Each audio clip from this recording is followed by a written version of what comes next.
Assalamualaikum warahmatullahi wabarakatuh. Nama diberi Nezatun Nazira binti Abdul Aziz, nombor matrik C19A0364. Hari ini saya akan membuat pembentangan mengenai pemikiran ulama Islam dalam menyebarkan dakwah menerusi novel satu penelitian takmilah. Sebelum saya meneruskan pembentangan ini, saya ingin mengucapkan jutaan terima kasih kepada Dr. Muhammad Firdaus Bencik Yaakob kerana memberikan tajuk soalan ini kepada saya. Baiklah, saya akan teruskan kepada pengenalan. Baiklah, di sini konsep ulama ialah orang yang faham atau orang yang berilmu yang mengetahui kebenaran sesuatu dengan penuh keyakinan. Individu yang memahami Al-Quran dan hadis serta memahami kedudukan hukum dan sumber hukum Islam berdasarkan sumber-sumber tersebut. Manakala konsep dakwah pula adalah pelaksanaan perintah Allah Subhanahu Wa Taala, seruan untuk menerima ajaran Islam yang merangkumi isu-isu teologi, syariah, akhlak dan institusi.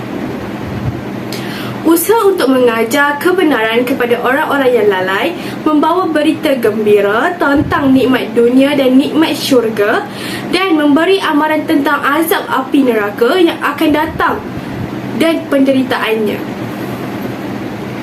Teori takmilah ini terbahagi pada 7 prinsip. Yang pertama, prinsip ketuhanan yang bersifat kamal. Yang kedua, prinsip kerasulan sebagai insan kamil. Prinsip ketiga, keislaman yang bersifat akmal. Yang keempat, prinsip ilmu dengan sastra yang bersifat takamul. Yang kelima, prinsip sastra sendiri yang bercirikan estetik dan bersifat takmilah. Yang keenam, prinsip pada pengkarya yang seharusnya mengistimalkan diri. Dan yang terakhir, yang ketujuh, prinsip khalayak bertujuan memupuk mereka ke arah insan kamil. Berikut adalah sorotan kajian yang telah saya dapati. Baiklah, di sini terdapat 3 permasalahan kajian. Yang pertama, kurangnya penyelidikan kajian yang berkaitan dengan pemikiran ulama Islam dalam menyebarkan dakwah. Yang kedua, kesukaran untuk memahami cerita yang ingin disampaikan. Dan yang ketiga, masyarakat kini tidak mengetahui mengenai pemikiran ulama Islam dalam menyebarkan dakwah, terutamanya dalam novel.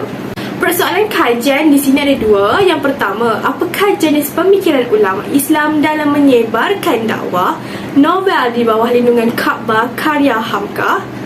Yang kedua, bagaimanakah pemikiran ulama Islam dalam menyebarkan dakwah dapat dikaitkan satu penelitian takmilah?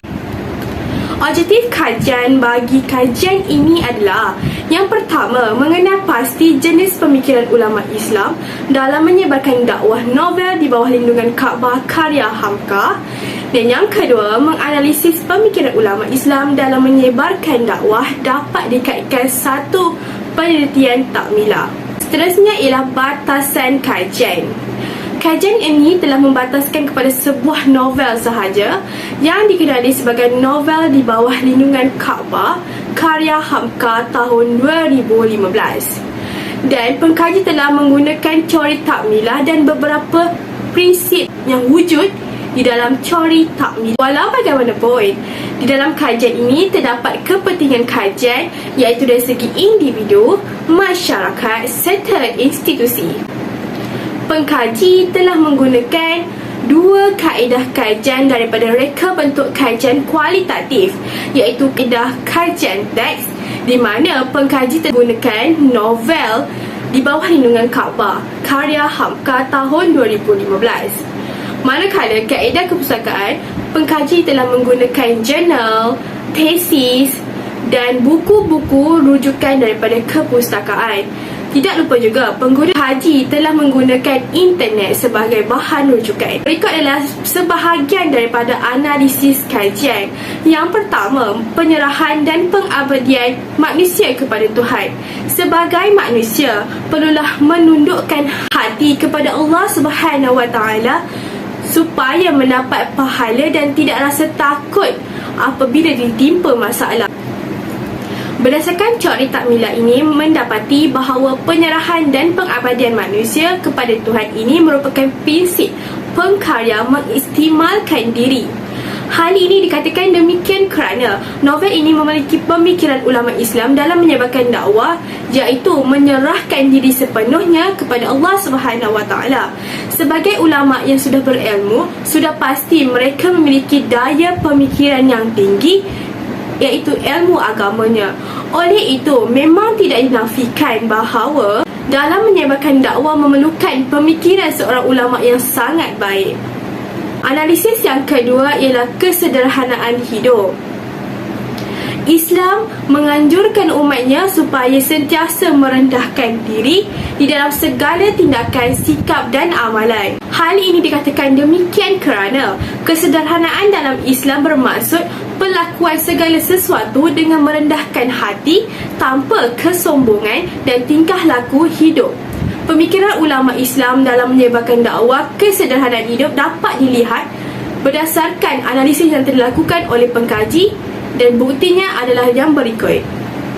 Berdasarkan teori takmilah ini mendapati bahawa kesederhanaan hidup boleh dikategorikan sebagai prinsip mengistimalkan diri. Hal ini dikatakan demikian kerana ulama yang hebat hanya mengamalkan hidup yang sederhana sahaja. Oleh itu, ulama sangat menitik beratkan mengenai kesederhanaan dalam kehidupan mereka. Seterusnya ialah penutup. Karya ini sememangnya sebuah karya yang penuh dan padat dengan pemikiran ulama Islam dalam menyebarkan dakwah mereka. Kajian ini menumpukan kepada bahan rujukan dan panduan kepada pengkaji akan datang. Dan berikut adalah sebahagian daripada rujukan pengkaji. Sekian sahaja daripada saya. Wabillahi taufiq wal hidayah. Wassalamualaikum warahmatullahi wabarakatuh.